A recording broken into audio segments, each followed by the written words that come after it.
श्री परमात्मने नमः। हरये नमः।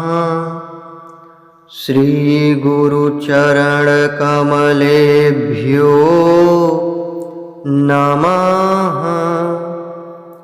श्रीमद्भगवद गीता अथ द्वितीयोऽध्यायः। श्लोक 54। अर्जुन उवाच स्थितप्रज्ञस्य का भाषा समाधिस्थस्य केशव स्थितधीः किं प्रभाषेत किमासीत व्रजेत किम्।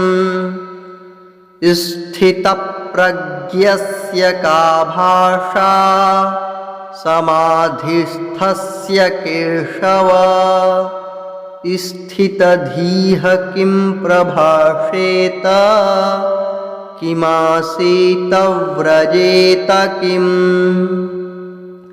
अर्थ: अर्जुन बोले, हे केशव, समाधि में स्थित परमात्मा को प्राप्त हुए स्थिर बुद्धि पुरुष का क्या लक्षण है? वह स्थिर बुद्धि पुरुष कैसे बोलता है, कैसे बैठता है और कैसे चलता है?